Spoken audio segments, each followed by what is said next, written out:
अस्सलाम वालेकुम students. Enzymes chapter के लास्ट टॉपिक के साथ मैं आज आपके साथ हाजिर हूँ और हमारा लास्ट टॉपिक है इनहिबिटर्स। जो इनहिबिटर्स हैं, ये लफ्ज़ ही इनहिबिटर्स का मतलब होता है रोकने वाला।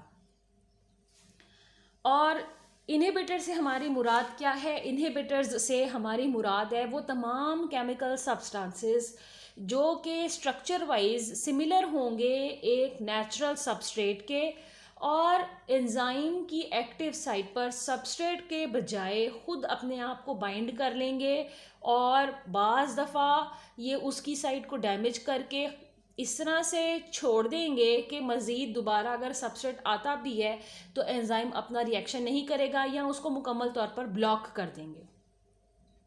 अब इनहिबिटर्स होते केमिकल सब्सटेंसेस ही हैं और इनकी जो स्ट्रक्चर सिमिलैरिटी है सबस्ट्रेट के साथ बहुत ज़्यादा होती है, इसलिए एंजाइम को पता नहीं चलता कि ये सबस्ट्रेट है या कोई दूसरा कंपाउंड है। अब अगर ये जो एंजाइम है उसकी एक्टिव साइट को अगर ये ब्लॉक कर देते हैं तो ये दो तरह से ब्लॉक कर सकते हैं।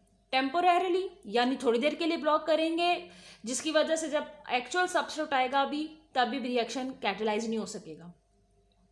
या परमानेंट ब्लॉक कर देंगे, मुकम्मल तौर पर उसको बंद कर देंगे, उसको चेंज कर देंगे या उसको डिस्ट्रॉय भी कर सकते हैं, जिसकी वजह से एंजाइम अपने रिएक्शन को कैटलाइज करने के काबिल ही नहीं रहता। अब ये जो हमारे इनहिबिटर्स हैं इसकी आगे से दो किस्में हैं, इरिवर्सिबल एंड रिवर्सिबल। रिवर्सिबल वो होता है जो चीज़ वापस चली जाए, और इरिवर्सिबल का मतलब होता है वो चीज़ जो पीछे वापस अपनी असल ओरिजिनल हालत में वापस ना जा सके। इरिवर्सिबल की बात करते हैं।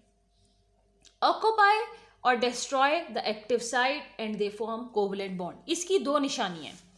एक तो ये जब ये एंजाइम के साथ बाइंड करेगा तो ये कोवलेंट बॉन्ड बनाएगा। कोवलेंट बॉन्ड वो बॉन्ड होता है जिसमें ये इश्तराक करते हैं एक एक एटम जो कोवलेंट बॉन्ड बना रहा होता है वो एक एक इलेक्ट्रॉन का शेयर करता है और उस इलेक्ट्रॉन पेयर को अपने दरमियान रखता है। तो कोवलेंट बॉन्ड एक अच्छा स्ट्रॉन्ग बॉन्ड है। इसको बनाकर ये जो इनहिबिटर्स होते हैं ये एंजाइम की एक्टिव साइट पर एक्ट अपॉन करके और वहाँ पर सारी जगह को ऑक्यूपाई कर लेते हैं, और बाज़ दफ़ा ये उसको इस हद तक डैमेज कर देते हैं जिसे हम कहने के डिस्ट्रॉय कर देता है कि जब बाद में ये उसको छोड़ भी दें तो सबस्ट्रेट आएगा भी तो रिएक्शन कैटलाइज नहीं हो सकेगा, क्योंकि इस चेंज को हम वापस नहीं कर सकते, यानी एंजाइम को जो नुकसान हुआ है उसको हम वापस नहीं कर सकते, इसीलिए इसको कहते हैं इरिवर्सिबल।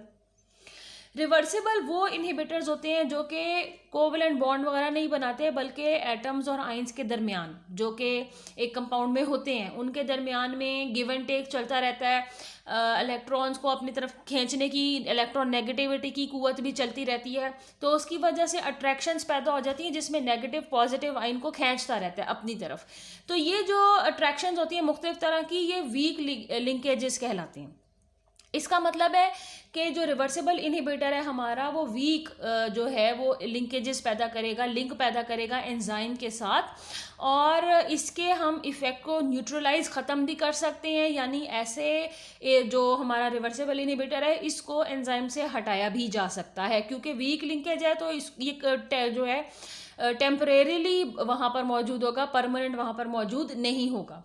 अब जो हमारा रिवर्सिबल इनहिबिटर है ये आगे से दो तरह का है, competitive and non competitive. Competitive का मतलब है कि जो मुकाबलेबाजी करे, और नॉन कॉम्पिटिटिव का मतलब है कि जो मुकाबलाबाजी ना करे।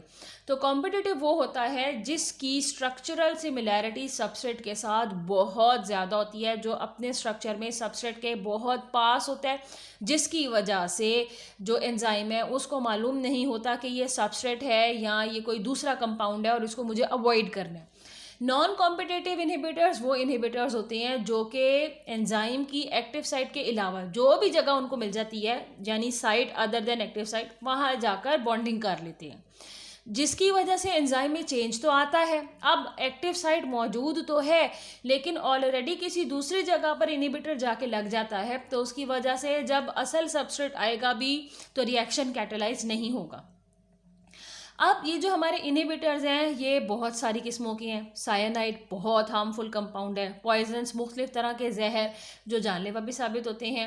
एंटीबायोटिक्स बहुत सारी ऐसी अद्वियात भी इस्तेमाल की जाती हैं जो कि बैक्टीरिया को किल करती हैं, उन्हें एंटीबायोटिक्स कहते हैं। और एंटीबायोटिक्स जो हमारे जिस्म में मौजूद बैक्टीरियल मेटाबॉलिक प्रोसेसेस हैं उनको रोकती हैं, तो हमें बीमारी से बचाती हैं। मुख्तलिफ तरह की ड्रग्स हैं दुनिया भर में, इनकी बहुत सारी किस्में हैं जो कि यही काम सर अंजाम देती हैं, इनहिबिशन का। और एंटी मेटाबोलाइट्स, क्योंकि जो हमारा मेटाबॉलिज्म है वो सारा डिपेंडेंट ही एंजाइम पर है, तो ये एंटी मेटाबोलाइट्स वो कंपाउंड होते हैं जो मेटाबॉलिक फिनोमिनन को होने ही नहीं देते और एंजाइम्स को उनका रिएक्शन कैटेलाइज करने नहीं देते। अब आपकी बुक में एक बहुत अच्छी ज़बरदस्त किस्म की डायग्राम बनी है जिसको समझना आपके लिए बहुत ज़रूरी है। ये जो आप स्ट्रक्चर देख रहे हैं गोल राउंडेड, ये एक एंजाइम का स्ट्रक्चर है और इस एंजाइम का नाम है सक्सीनिक डिहाइड्रोजिनेज। हर एंजाइम के नाम के एंड पे एज का वर्ड आता है जिससे हम उसको पहचान सकते हैं कि ये एक एंजाइम की बात हो रही है। सेंटर में आप देख सकते हैं उसकी एक्टिव साइट है जिसका एक मखसूस स्ट्रक्चर है, यहाँ पर जैसे स्ट्रक्चर्स बने हुए हैं ताकि मुख्तलिफ एटम्स यहाँ पर आकर फिक्स हो सकें। अब ये एंजाइम सबस्ट्रेट को कैटेलाइज करके इसको रिएक्शन करके इसको प्रोडक्ट में कन्वर्ट करने की सलाहियत रखता है। मिसाल के तौर पर यहाँ आप सेंटर में देख सकते हैं कि सक्सीनिक एसिड जो है वो इसका सबस्ट्रेट है। ये सारा जो आप अंदर एटम्स देख रहे हैं दिस इज सक्सीनिक एसिड और ये सारा जो है this is our enzyme and this enzyme is known as succinic dehydrogenase.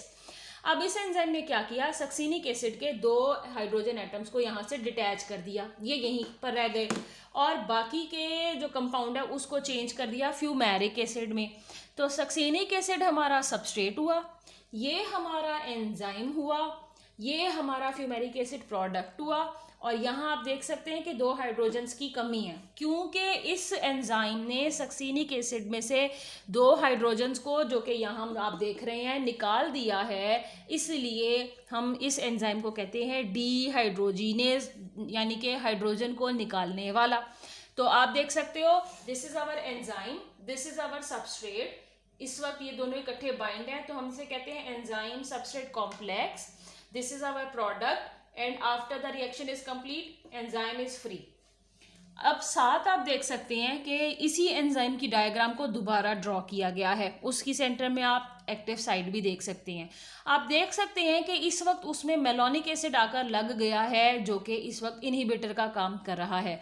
और आप ये भी देख सकते हैं कि मेलोनिक एसिड और सक्सीनिक एसिड के स्ट्रक्चर में कितनी ज़्यादा मुमासलत है कि एंजाइम धोखा खा जाए और वो मेलोनिक एसिड के ऊपर मेलोनिक एसिड को अपने ऊपर बाइंड करने की इजाज़त दे दे। जब मेलोनिक एसिड इसके ऊपर बाइंड कर गया अब रिएक्शन कैटेलाइज नहीं होगा और मेलोनिक एसिड से हमारा प्रोडक्ट फ्यूमेरिक एसिड नहीं बनेगा, जिसकी वजह से ये जगह भी ऑक्यूपाई हो गई और रिएक्शन भी कैटेलाइज नहीं हुआ, और इसी का नाम है इनहिबिटर।